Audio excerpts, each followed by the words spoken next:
পায়খানার রাস্তা ব্যতীত অন্য রাস্তা দিয়ে বায়ু নির্গত হলে অজু ভেঙে যাবে কি না। শীতে মোজার উপরে পা মাসে কিভাবে করবো একটু বিস্তারিত বলছেন। রেকর্ড করা আজান যেমন রেডিও টেলিভিশন আজানের জবাব দিতে হবে কিনা, অজুর সময় শরীরের অঙ্গ একবার ধৌত করা যাবে কি? যদি একবার করে ধৌত করা হয় তাহলে কি অজু হবে? আল্লাহর কাছে কি নির্দিষ্ট কাউকে স্ত্রী হিসাবে চাওয়া যাবে? রাসূল সাল্লাল্লাহু আলাইহি ওয়াসাল্লামকে স্বপ্নে দেখার কোনো আমল আছে কি? দোয়া করার সময় চোখ বন্ধ রেখে করতে হয় নাকি খোলা রেখে? অজু করার সময় যদি আজান হয় তাহলে কি অজুর পাশাপাশি আজানের জবাব দেওয়া যাবে? মসজিদের মাইকে কোনো কিছু জানানো কতটুকু ইসলাম সমর্থন করে? যেমন কেউ মারা গেলে মসজিদের মাইকে জানানো, কোনো কিছু হারিয়ে গেলে ভ্যাকসিনের টিকা তারিখ জানানো, শিশুদের টিকা তারিখ ইত্যাদি জানানো। নামাজরত অবস্থায় ঠান্ডার কারণে অনেক সময় নাক দিয়ে পানি ঝরে, এই পানি হিজাবে অথবা পরিধান করা কাপড়ে মুছলে কি কাপড় নাপাক হবে? তালাকের পর একজন পুরুষ 3 মাস আগে কি বিবাহ করতে পারবে? চলে যাচ্ছে আপনাদের প্রশ্ন উত্তরের পালায়। মনিরা পারভিন আপনি ইউটিউব চ্যানেলে লিখেছেন, মার্কেটে নারী আকৃতির প্লাস্টিক জামা পরিয়ে দর্শনের ব্যবস্থা করা হয়, এটা কি জায়েজ আছে? এটা জায়েজ আছে যতক্ষণ পর্যন্ত নারীর সে ডল, নারী আকৃতির সে ডলের কোনো অঙ্গ, যে অঙ্গটি সাধারণত পুরুষকে ফিতনায় পতিত করবে সেরকম কোনো কিছু যেন প্রকাশিত না থাকে।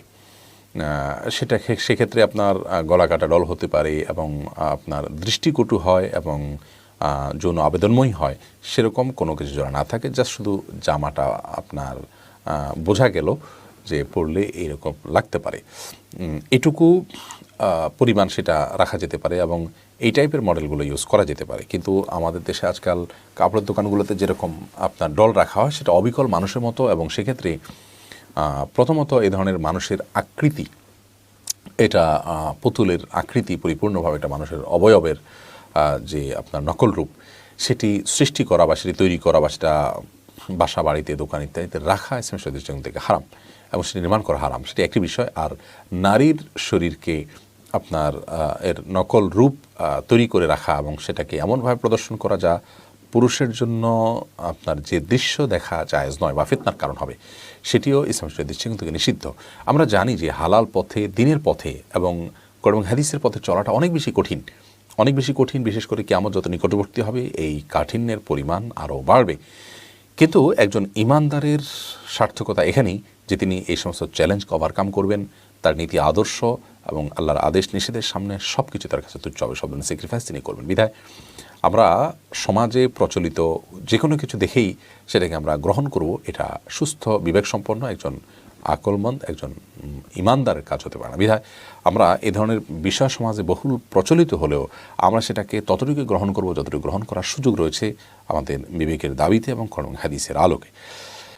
এরপরে এম রহমান আপনি লিখেছেন, তালাকের পর একজন পুরুষ 3 মাস আগে কি বিবাহ করতে পারবে? জি, তালাকের আগে, তালাক হওয়ার পর একজন পুরুষ 3 মাসের আগে, অর্থাৎ তালাক হয়ে গেছে তারপর যে কোনো সময় তিনি বিবাহ করতে পারেন। একজন নারীর বেলায় এটি প্রযোজ্য নয়। কেন নয়? কারণ হলো মূলত এই যে তালাকের পরে 3 মাস অপেক্ষা করার কথা বা ইদ্যতের কথা শরীয়ত বলেছে, এটা বলেছে যে নারীর গর্ভে কোনো সন্তান আছে কিনা সেটি প্রমাণের জন্য।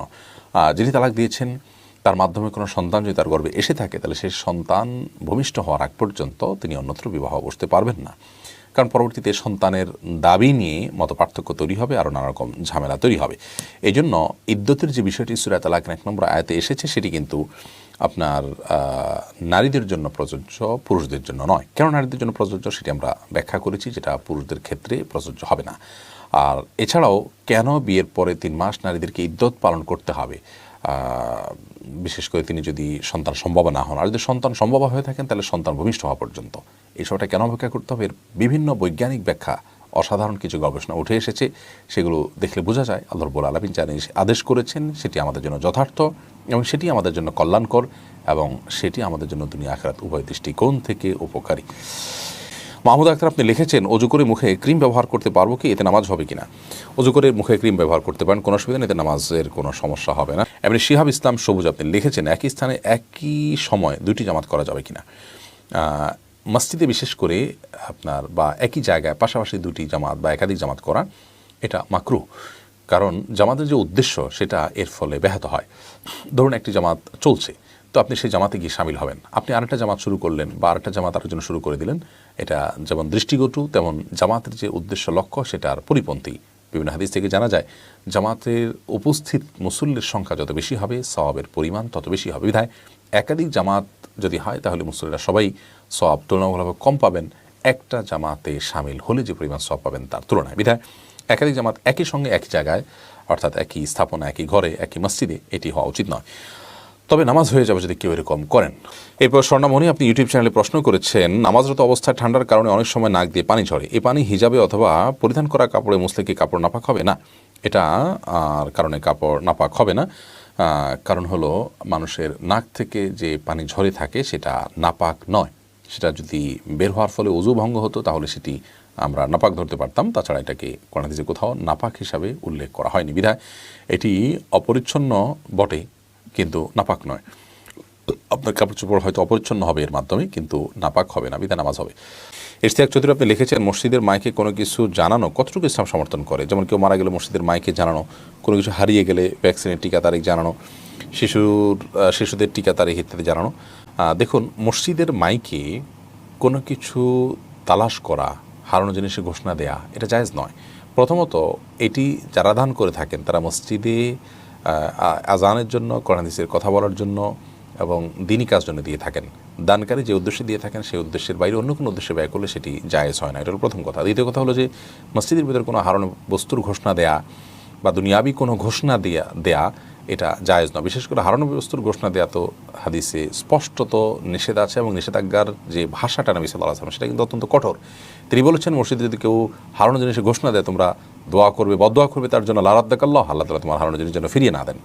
বিষয় কত জঘন্য সেটা বলাই বাহুল্য। তবে সমাজের মানে ব্যাপক মানুষের কল্যাণের কোনো ঘোষণা দেওয়া যেতে পারে কিনা, সেটা মানুষের কল্যাণের স্বার্থে, সেটি অবশ্য আপনার চিন্তার বিষয় এবং ভাববার বিষয়। বিষয়ে ওলামা ইকরাম, বিদগ্ধ ওলামা ইকরামের ফতোয়া জেনে আপনাদেরকে আমরা ইনশাআল্লাহ পরবর্তীতে জানানোর চেষ্টা করব, আল্লাহ যদি তৌফিক দান করেন। এরপরে আসবা বিনতে ইয়াজিদ আপনি লিখেছেন, ওযু করার সময় যদি আজান হয় তাহলে কি ওযুর পাশাপাশি আজানের জবাব দেওয়া যাবে? জি, দিতে পারেন। ওযুর পাশাপাশি আপনি আজানের জবাব দেওয়াতে মৌলিকভাবে কোনো অসুবিধা নেই। কারণ হলো আপনি আজান যে দিচ্ছেন সে আজানটি, আজানের যে জবাব দিচ্ছেন সেটি আপনি ওযুর ফাঁকে ফাঁকে দিয়ে দিচ্ছেন। ওযুর ফাঁকে ফাঁকে মুখ দিয়ে কোনো দোয়া পড়া বা কোনো আমল করা এটা নিষিদ্ধ নয়। তবে হ্যাঁ, এটা করতে গিয়ে আপনার পানির যেন অপচয় না হয় সেদিকটা আপনি খেয়াল রাখবেন। এরপর সুমাইয়া আপনি লিখেছেন, স্ত্রীরা কি স্বামীর কাজের কৈফিয়ত চাইতে পারবে? যদি কোনো ভুল কাজ করেন তার কৈফিয়ত তিনি অবশ্যই চাইতে পারেন, সেটা বিনয়ের সাথে, ভদ্রতার সাথে। তিনি তার অভিভাবক, তিনি তার মুরব্বী, তিনি তার সিনিয়র, তাকে আনুগত্য করার নির্দেশ আল্লাহ তাআলা করেছেন, সেটি মাথায় রেখে তাকে কৈফিয়ত চাইতে পারেন সেই জায়গা থেকে, সেইভাবে। আর এর বাইরে স্বামী তাহার যে কাজ করেছেন, ধরুন তিনি উপার্জন করেছেন, কোনো একটা ব্যবসায় নেমেছেন, তো এ বিষয়ে স্ত্রী ওইভাবে কৈফিয়ত তলব করার সুযোগ নেই, কারণ এটা তার কাজ নয়, তার দায়িত্ব নয়, এটা স্বামীর জগৎ। তারপরেও তার ভালোর জন্য, তার কল্যাণের জন্য তিনি ভুল পথে যাচ্ছেন, সেই জায়গা থেকে, আবদারের জায়গা থেকে, আর্গুমেন্টের জায়গা থেকে, হিতাকাঙ্ক্ষী তার যে সুর, সে সুরে তিনি তা কৈফিয়ত চাওয়া বা তাকে ভৎসনা করা বা তাকে মানে তার ভুল পথ থাকলে তাকে বোঝানো, কাউন্সিলিং করা, এগুলোর সুযোগ তো অবশ্যই আছে। মূল বিষয়টা হলো অ্যাপ্রোচটা কি। অ্যাপ্রোচটা হইতে হবে স্ত্রীসুলভ অ্যাপ্রোচ স্বামীর প্রতি। তিনি আপনার অভিভাবক, তিনি আপনার দায়িত্বশীল, তিনি আপনার গার্ডিয়ান, সেটি মাথায় রেখে আপনাকে করতে হবে। আমাদের অনেক মা বোনরা আছেন এই সমস্ত বিষয়গুলো নিয়ে সংসারে তারা ঝগড়া বাঁধিয়ে দেন এবং স্বামীর সঙ্গে রীতিমতো বিতণ্ডায় লিপ্ত হন এবং গণ্ডগোল ফাসাদ পর্যন্ত হয়ে যায়। এগুলো অত্যন্ত গর্হিত কাজ। আপনাকে যদি তিনি ভুল কোনো সিদ্ধান্তের কারণে ক্ষতিগ্রস্ত হয়ে আপনাকে সেভাবে তিনি ভালো লাইফ লিড করার সুযোগ না দেন, তাহলে সেক্ষেত্রে এটাকে আপনি সবরের সাথে দেখে নিতে হবে, এবং এটা তার একান্ত তার এখতিয়ারাধীন বিষয়। শরীয়ত তাকে উপার্জন করার নির্দেশ করেছে, তিনি কীভাবে উপার্জন করবেন, হালাল করছেন না হারাম করছেন, এটি আপনি দেখবেন। হারাম যদি উপার্জন করে, অন্যায় কিছু করে, অবশ্যই আপনি সেজন্য আপনার কৈফিয়ত তলব করতে পারেন, সেটাও আপনি এমনভাবে করবেন যাতে অশান্তি না হয় এবং বেয়াদবি না হয়, এবং সেটা তার কল্যাণকামিতার জায়গা থেকে যেন না হয়। এর বাইরে তিনি এই ব্যবসা কেন করছেন, ওই ব্যবসায় কেন গেলেন না, অমুকের সাথে কেন করছেন, তমুকের সাথে কেন গেলেন না, এই কাজটা করছেন কেন জিজ্ঞেস করলেন না তাকে, এই বিষয়ে স্ত্রী তাকে কৈফিয়ত তলব করা বলতে যেটা বোঝানো হয় সেটা আসলে এখতিয়ার তার নেই। জাস্ট স্বামীর কল্যাণকামিতার জায়গা থেকে তিনি হয়তো তার স্ত্রী সুলভ যে অ্যাপ্রোচ আছে সেটা দিয়ে তিনি চেষ্টা করতে পারেন। এরপরে হোসেন আলী আপনি লিখেছেন, নন মুসলিমদের হাতে তৈরি খাবার, পোশাক বা মুদি আইটেম কি শরীয়ত সম্মত কিনা? জি, যদি কোনো নাপাক না থাকে, হারাম কিছু না থাকে, অসুবিধা নেই। রুমা খাতুন আপনি লিখেছেন, এতিম শিশুকে নিজের সন্তানের মতো লালন পালন করলে শিশুটি বড় হলে তার সামনে কি পর্দা করতে হবে? যদি শিশুটা আপনার গায়ে মাহরাম হয়, যেমন আপনার বোনের ছেলে বা এরকম কেউ না, অন্য কোনো ছেলে, আপনি যতই তাকে বড় হওয়া পর্যন্ত লালন পালন করেন, সে আপনার গায়ে মাহরাম, তার সাথে আপনার পর্দার বিধান প্রযোজ্য হবে।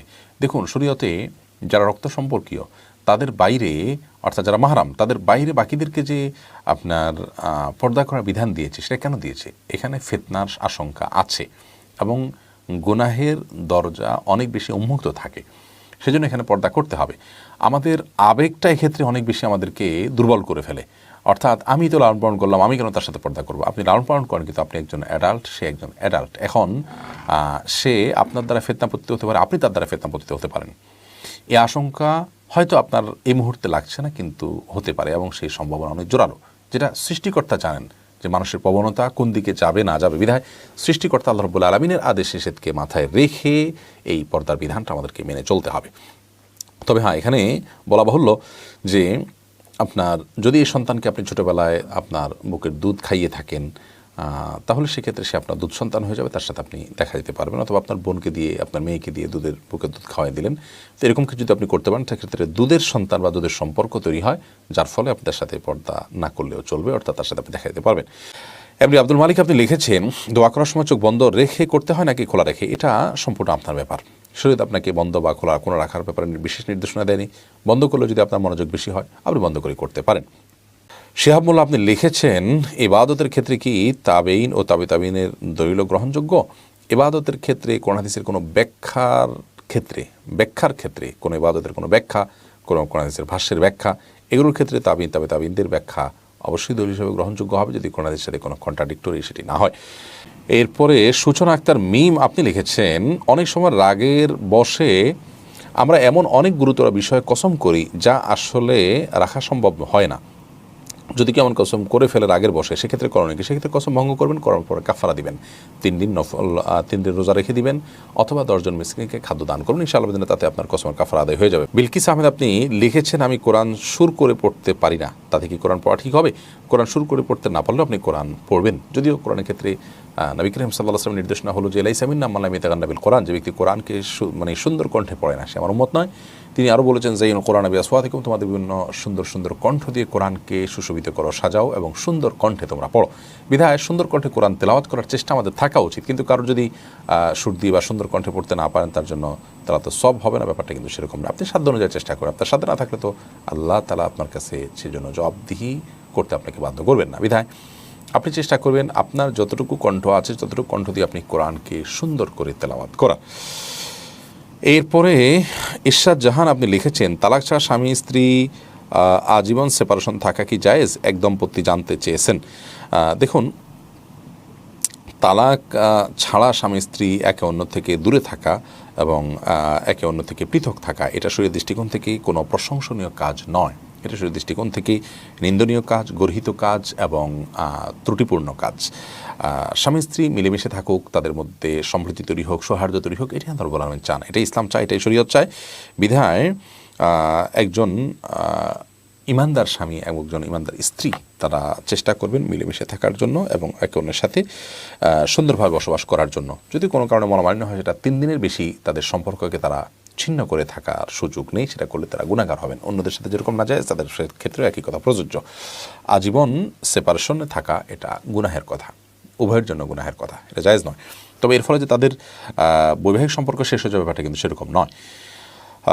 নবী করিম সাল্লাল্লাহু আলাইহি ওয়াসাল্লাম বলেছেন, লা ইয়াহদুল মুসলিমিন আন ইয়াহজুরা আখাহু ফাওকা সালাসাতি লায়াল, 3 দিনের বেশি কারোর সাথে রাগ করে, তাকে ত্যাগ করে, পরিপূর্ণভাবে বর্জন করে ছাড়া, তার সাথে কথাবার্তা বন্ধ করে থাকা জায়েজ নয়, অভিমান করে থাকা জায়েজ নয়। বিধায় সেরকম থাকা তাদের জন্য উচিত নয়।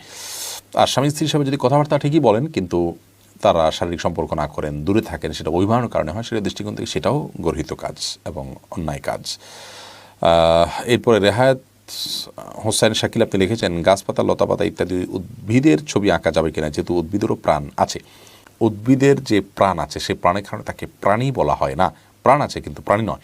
তো উদ্ভিদের যে প্রাণ আছে, সেটার কারণে তার ছবি অঙ্কন করা যাবে না, ব্যাপারটা সেরকম নয়। হাদিসে যেটা আসছে সেটা হলো যে প্রাণীর ছবি অঙ্কন করা নিষেধ। বিধায় প্রাণী বলতে যার মধ্যে যেটাকে প্রাণী বলা হয়, অর্থাৎ যার মধ্যে শুধু প্রাণ আছে তা নয়, বরং প্রাণীও বটে, সেটার ছবি অঙ্কন করা জায়েজ নয়, হারাম। আর এমনিতে গাছপাতা, তরুলতা এগুলোর ছবি অঙ্কন করা জায়েজ আছে। এরপরে জিনা ইমরান আপনি লিখেছেন রাসূল সাল্লাল্লাহু আলাইহি ওয়াসাল্লামকে স্বপ্নে দেখার কোনো আমল আছে কি? নবী করিম সাল্লাল্লাহু আলাইহি ওয়াসাল্লামকে স্বপ্নে দেখার জন্য সুনির্দিষ্ট কোনো আমল হাদিস দ্বারা পাওয়া যায় না, তবে তার অনুকরণ করা, তাকে মহব্বত করা, তার সুন্নাহকে মেনে চলা, তার প্রতি দুরূদ বেশি পাঠ করা, এগুলোর মাধ্যমে নবী করিম সাল্লাল্লাহু আলাইহি ওয়াসাল্লামকে মানুষ সাধারণত স্বপ্নে সাক্ষাতের সৌভাগ্য অর্জন করে। আর স্বপ্নে সাক্ষাৎ হলে সেটা নবী করিম সাল্লাল্লাহু আলাইহি ওয়াসাল্লামকেই আমি দেখেছি কিনা এটা নিয়ে একটা বিতর্ক আছে। একটি হাদিসে আছে, তিনি বলেছেন কেউ যদি স্বপ্নে আমাকে দেখে তাহলে সে আমাকে বাস্তবেই দেখলো, কারণ শয়তান আমার রূপ ধারণ করতে পারে না। এই হাদিসের ব্যাখ্যায় অবশ্য ফোকাহ একরামের অনেকেই বলেছেন, এই মুহাদ্দিসিন অনেকেই বলেছেন যে এটি ছিল নবী করিম সাল্লাল্লাহু আলাইহি ওয়াসাল্লামের জীবদ্দশার কথা, যে তখন তাকে যদি কেউ চিনে থাকে যে তিনি এরকম, তার ফেসটা আমি জানি, এরপর স্বপ্নে দেখেছেন, তাহলে সেটা শয়তান তার নকল করতে পারেনি। ব্যাপারটা এরকম, আমরা যারা তাকে দেখিনি, জানি না তার চেহারা কেমন, আমরা যদি স্বপ্নে দেখি তাহলে সেটা রাসূল আকরাম সাল্লাল্লাহু আলাইহি ওয়াসাল্লামই হবে এমনটি আবশ্যক নয়। কারণ যারা রাসূল আকরাম সাল্লাল্লাহু আলাইহি ওয়াসাল্লামকে স্বপ্নে দেখেছেন, এটা এক একজন ব্যক্তি এক এক রকম দেখেছেন, এমন বহু বর্ণনা পাওয়া যায়। তো হাদিসটি মূলত যারা তাকে চিনতে দেখতেন তার জীবদ্দশায়, তাদের কথা তাদের ক্ষেত্রে প্রযোজ্য বলে অনেক উলামা ইকরাম ব্যাখ্যা করেছেন এবং এটা যথেষ্ট যুক্তিসঙ্গত। যাই হোক, তো এখনও নবী করিম সাল্লাল্লাহু আলাইহি ওয়াসাল্লামকে কেউ দেখে থাকতে পারেন এবং স্বপ্নে দেখার সুযোগ আছে, সম্ভাবনা আছে, কিন্তু তার জন্য বিশেষ কোনো আমল নয়, বরং তার সুন্নাহ অনুকরণ এবং দুরূদের আমল বিশেষ করে করতে হবে। আর সবচেয়ে বড় কথা হলো তাকে স্বপ্নে দেখা যদি কারো সুযোগ নাও হয়, কিন্তু তার সুন্নাহর অনুকরণ ঠিকমতো করেন, তিনি মুক্তি পেয়ে যাবেন ইনশাআল্লাহ। সেই চেষ্টাটাই আমাদের হবে জোরালো এবং মূল। রায়হান আবরার আপনি লিখেছেন, আল্লাহর কাছে কি নির্দিষ্ট কাউকে স্ত্রী হিসাবে চাওয়া যাবে? এই বিষয়ে আমাদের এর আগে বারবার আমরা বক্তব্য দিয়েছি। আল্লাহর কাছে উত্তম হলো আল্লাহ দিনদার এবং ভালো জীবন সঙ্গী তুমি দান করো। নির্দিষ্ট কাউকে চাওয়ার চাইতে সেই দোয়াটাই অধিকতর উত্তম এবং কল্যাণকর। আমি যাকে নির্দিষ্ট করে চাইছি তিনি আমার জন্য কল্যাণকর নাও হতে পারে। জান্নাতুল হক আপনি লিখেছেন, ভুলবশত নামাজে মোবাইলের রিংটোন বাজলে করণীয় কি? সেক্ষেত্রে আপনি আলতো করে মোবাইলের যে কোনো একটা বাটন টিপ দিয়ে ডিসকানেক্ট করে দেওয়া বা কলটা কেটে দেওয়া বা কোনোভাবে সেটাকে সাইলেন্ট করার সুযোগ থাকলে সেটা আপনি করতে পারেন। কিন্তু পকেট থেকে বের করে দেখে আপনার এরপর টিপাটিপি করে এটা বন্ধ করতে গেলে আমলে কাসির হয়ে নামাজ নষ্ট হওয়ার সম্ভাবনা আছে। নামাজের মধ্যে অনামাজীয় কাজ যদি আপনি করেন, সেটা যদি আপনি এত বেশি করেন যে আপনি নামাজে আসেন কিনা এটা নিয়ে একজন সাধারণ দর্শক আপনাকে দেখে সন্দেহের মধ্যে পড়ে যায়, তাহলে সেক্ষেত্রে সেই কাজ নামাজ ভঙ্গকারী হবে। বিধায় অতটুকু করা জায়েজ নাই। এরপরে শারমিন আক্তার লিখেছেন, পিরিয়ড মাসব্যাপী চললে কোরআন শরীফ তেলাওয়াত করা যাবে কিনা? পিরিয়ড চলাকালীন সময় কোরআন কারীমের তেলাওয়াত করা যাবে না, এইটি হলো অধিকতর বিশুদ্ধ। আর মাসব্যাপী পিরিয়ড বলতে কি, সারা মাস তো পিরিয়ড চলতে পারে না, পিরিয়ডে তো একটা লিমিটেশন আছে। বিধায় সর্বোচ্চ সীমা পার হওয়ার পরে যদি আপনার ব্লিডিং থাকে, সেটা তো রোগ হিসাবে দেখা হবে এবং রোগ হিসাবে দেখা দিলে তখন আপনি কোরআন তেলাওয়াত করতে পারবেন। আর অন্যথায় পিরিয়ড চলাকালীন সময় কোরআন তেলাওয়াত করবেন না, এটি হলো বিশুদ্ধতর মত এবং এটি হলো জমহুর এবং সংখ্যাগরিষ্ঠ আমাদের মত। এরপরে এমডি ইউনুস আলী আপনি আমাদের ইসলামী প্রশ্নোত্তর পেজে প্রশ্ন করেছেন, কোনো ছেলে তার পার্সোনাল কারণে যদি বিয়ে না করে তাহলে সেই ছেলে কি জাহান্নামী হবে? না, যদি পার্সোনাল করে বিয়ে না করে এবং বিয়ে না করার কারণে তিনি কোনো আপনার যৌনতা সংশ্লিষ্ট অপরাধে জড়িত হওয়ার আশঙ্কা না থাকে, তাহলে সেক্ষেত্রে তার জন্য বিয়েটা তো ফরজ নয়, বিধায় তিনি জাহান্নামী হবেন না। সুমাইয়া শামিন আপনি সেম প্রশ্নের পেজে লিখেছেন, ওযুর সময় শরীরের অঙ্গ একবার ধৌত করা যাবে কি? যদি একবার করে ধৌত করা হয় তাহলে কি ওযু হবে? একবার করে ধৌত করলে ওযু হয়ে যাবে, কারণ একবার করে ধৌত করা হলো ফরজ। তবে একবার করে ধুয়ে যদি ভালো করে ডলেন, কোনো যা শুকনো না থাকে, তাহলে ওযু হয়ে যাবে। তবে যদিও 3 বার করে ধোয়াটা হলো সুন্নাহ, কখনো পানির স্বল্পতা আছে, সময় স্বল্পতা আছে, সেক্ষেত্রে একবার করে ধৌত করলেও চলবে। জান্নাত মামুন আপনি লিখেছেন, যে বোরকা পরে রাস্তা বাজারে যাওয়া হয় সে বোরকায় কি নামাজ হবে? নামাজ হয়ে যাবে, কোনো অসুবিধা নেই। নামাজ হওয়ার জন্য পাক পবিত্র কিনা সেটা হলো দেখা শর্ত। আর তাছাড়া নামাজের সময় বোরকা তো আবশ্যক নয়, বাইরে গিয়েছেন অন্য কাজে, ওয়াক্ত হয়েছে নামাজ পড়ার, তাই বোরকা পরেই আপনি নামাজ পড়ে ফেলতে পারেন যদি বোরকা পাক হয়, কোনো অসুবিধা নেই।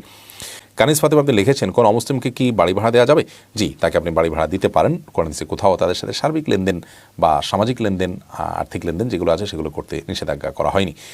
তারা সেই বাড়িতে থেকে হয়তো কুফরি কাজ করবে বা গুনাহের কাজ করবে, সেটা পরোক্ষ, আপনার এখানে প্রত্যক্ষ ভূমিকা বা সহায়তা নেই, যার কারণে জায়েজ আছে। এরপরে নাপিয়া খান আপনি লিখেছেন, আমার বিয়ে হচ্ছে না, বাড়িতে আমাকে অনেক কথা শুনতে হয়, বিয়ে না হওয়া কি আমার দোষ? আমার করণীয় কি? এটা আল্লাহ মাফ করুন, বাড়িতে যদি কেউ আপনাকে এর জন্য ভৎসনা করে থাকেন, তারা জুলুম করছেন, আপনার প্রতি অন্যায় করছেন। কারোর বিয়ে হওয়া না হওয়াটা তার হাতে নয়। হ্যাঁ, আপনার যদি কোনো ত্রুটি থাকে, অর্থাৎ আপনি নিজেকে পরিপাটি রাখছেন না বা বিয়ের জন্য নিজেকে উপযোগী করে তোলার যে ন্যূনতম প্রচেষ্টা সেটা আপনার মধ্যে নাই, বা যারা দেখতে আছেন তাদেরকে আপনি ইগনোর করেন, এই জাতীয় ত্রুটি থাকলে সেক্ষেত্রে আপনার সেই ত্রুটির সংশোধন করা উচিত। বাট এর কারণে বকাঝকা দেয়া বা এটাকে খারাপভাবে দেখার একটা প্রবণতা আমাদের সমাজে আছে, যেটি জায়েজ নয়। এরপরে মুরাদ রেহান লিখেছেন রেকর্ড করা আজান যেমন রেডিও টেলিভিশন আজানের জবাব দিতে হবে কিনা। রেকর্ড করা আজানের জবাব দিতে হবে, যদি লাইভ আজান হয় তাহলে তার জবাব দিতে হবে।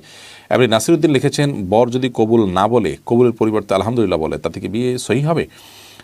তিনি কবুল করেছি এটি বলবেন, অথবা তিনি কবুল করেছেন এমনটি প্রকাশ করেছেন আলহামদুলিল্লাহর মাধ্যমে, তাতেও বিয়ে হয়ে যাবে ইনশাআল্লাহ বিদিনিল্লাহ। শরীফুল ইসলাম সাগর লিখেছেন যে মাঝে মাঝে নামাজ পড়ে তার হাতে রান্না খেলে কি ইবাদতের কোনো ক্ষতি হবে কিনা। না, নামাজ হয়ে যাবে।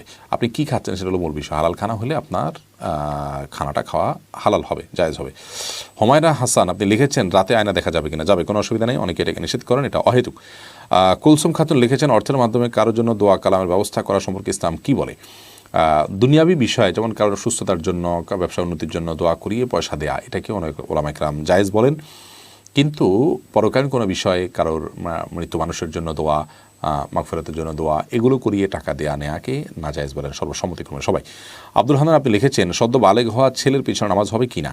জি, জায়েজ হবে, কোনো অসুবিধা নেই। শারিয়ার সাকিব আপনি লিখেছেন যেই ফ্যামিলি সুদের সাথে জড়িত সেই ফ্যামিলির সাথে আত্মীয়তা করা যাবে কিনা। সুদের উপরেই যদি নির্ভরশীল হয় তারা, তাহলে তার সাথে আত্মীয় করা জায়েজ নয়। আর যদি সুদের সাথে পাশাপাশি তাদের হালাল উপার্জন থাকে এবং সেটার পরিমাণ বেশি থাকে, তাহলে সেক্ষেত্রে তাদের সাথে আত্মীয়তা করা জায়েজ হবে, যদিও বিকল্প হালাল উপার্জনকারী মানুষ পেলে তাকে অগ্রাধিকার দেওয়াটাই হলো কর্তব্য। নাজিয়া আক্তার আপনি জানতে চেয়েছেন পায়খানার রাস্তা ব্যতীত অন্য রাস্তা দিয়ে বায়ু নির্গত হলে অজু ভেঙে যাবে কি না। এটা নিয়ে ওলামা একরামের ভিতরে মতপার্থক্য আছে। অনেক ওলামা একরাম বলেছেন যে পেশাবের রাস্তা দিয়ে বিশেষ করে মেয়েদের ক্ষেত্রে প্রযোজ্য হয়, যদি বায়ু নির্গত হয় তাহলে সেটি অজু ভঙ্গের কারণ হয়। আবার অনেক ওলামা একরাম বলেছেন না, এই বায়ুটা নির্গত হওয়াটা অজু ভঙ্গের কারণে আমরা সতর্কতামূলক মত হিসাবে যদি অজু করি সেটা উত্তম মনে করছি।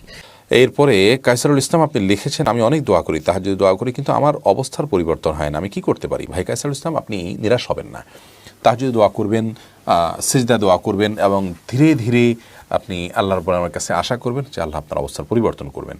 নবী করিম সাল্লাল্লাহু আলাইহি ওয়াসাল্লাম বলেছেন যে লা ইয়াজালু ইউস্তাজাবু লিল আবদি মালাম ইয়াদউ বিইসমিন আও কাতিআত রাহমিন মালাম ইস্তাজিল। বান্দা যতক্ষণ পর্যন্ত তাড়াহুড়া না করে দোয়া করে, তখন পর্যন্ত খারাপ কোনো কাজের জন্য দোয়া না করলে আল্লাহ তার দোয়া কবুল করেন। তাড়াহুড়ো করে দোয়ার ক্ষেত্রে তাড়াহুড়া মানে হলো যে দোয়া করলাম কবুল হলো না, এই জন্য অস্থির হয়ে যাওয়া, এটা হলো দোয়ার ক্ষেত্রে তাড়াহুড়া করা, এটা নিশ্চিত। আমরা যে জিনিস যখন চাইবো ওই জিনিসটা ওই টাইমে আমার চাওয়ার, ওই টাইমে পাওয়ার মধ্যেই যে আমার কল্যাণ নিহিত, এটি কিন্তু আমি নিশ্চিত নই। সেজন্য একজন ইমানদার বান্দা তিনি আল্লাহর কাছে চাওয়া পেশ করবেন এবং সবর করতে থাকবেন। সবর এর বিনিময়ে তো আল্লাহ তাআলা আমাদেরকে জান্নাত দিবেন। আজকাল আমরা সব কিছু দিয়ে অস্থিরতা আমাদের মধ্যে দেখা দেয় এবং সবর জিনিসটা আমাদের থেকে হারিয়ে যাচ্ছে বললেই চলে। তো সেই জায়গাটা আমাদেরকে ফিরে আসতে হবে। সবরকারী কি আল্লাহ তাআলা দ্বিগুণ সওয়াব দিবেন। ইন্নামা ইউওয়াফাস সাবিরুন আজরাহুম বিগয়রি হিসাব, অগণিত সওয়াব দিবেন। বিধায় সবরটা আমাদের থাকতে হবে এবং আপনার দোয়া কবুল হচ্ছে না আর হবে না এমনটি মনে করার কোনো কারণ। অনেক সময় দেখা যায় দোয়া অনেক পরে কবুল হয়, অনেক সময় দেখা যায় যে দোয়া করেছি তার চেয়ে ভিন্ন কিছু আমি পাই, অনেক সময় দেখা যায় দোয়া কবুল দুনিয়াতে হয়নি কিন্তু এর বিনিময়ে আখিরাতে সওয়াব আল্লাহ তাআলা রেখে দেন, সেটা আমার জন্য আরও বেশি উপকারী এবং আখিরাতে আমাদের আকাঙ্ক্ষা হবে এই সবগুলো যদি এরকম আখিরাতে সওয়াবের জন্য আমাদেরকে রেখে দেওয়া হতো কতই না ভালো হতো। বিধায় অস্থির হওয়ার কোনো সুযোগ নেই। আপনি আপনার ইবাদতে কোনো ত্রুটি আছে কিনা খেয়াল করেন, বিশেষ করে হালাল উপার্জন আছে কিনা, হালাল ভক্ষণ করেন কিনা সেটা আপনি খেয়াল করেন, ইনশাআল্লাহ দিনে দোয়া কবুল হবে। এরপর জামি আহমেদ আপনি লিখেছেন শীতে মোজার উপরে পা মাসে কীভাবে করবো একটু বিস্তারিত বলুন। মোজার উপরে মাসে করার জন্য প্রথম কথা হলো মোজারটা চামড়ার হবে অথবা শক্ত খুব ভালো মানের কাপড়ের মোজা হবে, যেটা পরে আপনি দীর্ঘ পথ হাঁটতে পারেন এরকম হবে।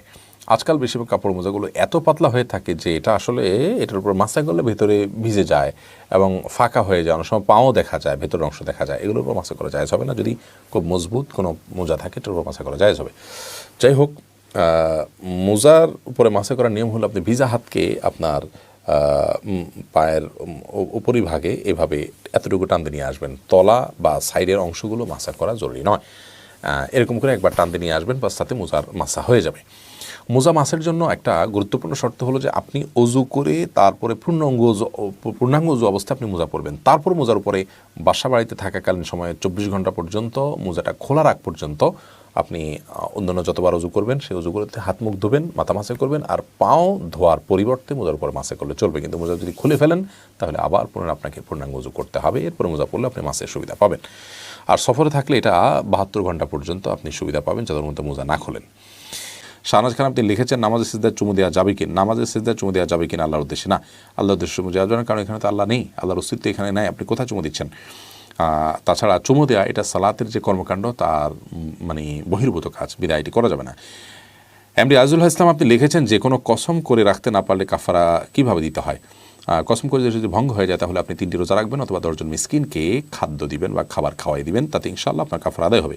কেমনই আপনি লিখেছেন সালাতুল হাজত কি, এটা কেন করা হয়? সালাত মানে প্রয়োজনের সালাত, আপনার কোনো প্রয়োজন হয়েছে আল্লাহর কাছে 2 রাকাত নামাজ পড়ে আপনি প্রয়োজনের জন্য দোয়া করলেন, তারপরে আপনার প্রয়োজন পূরণের চেষ্টা করলেন। নবী করিম সাল্লাল্লাহু আলাইহি ওয়াসাল্লামের অভ্যাস ছিল কানা ইযা হাযাবা আমরুন ফাযাইলা সালাত, কোনো সমস্যা দেখা দিলে, কোনো অসুবিধা হলে, তিনি পরিস্থিতির মুখোমুখি হলে, কোনো খারাপ পরিস্থিতির মুখোমুখি হলে তিনি নামাজে দাঁড়িয়ে যেতেন।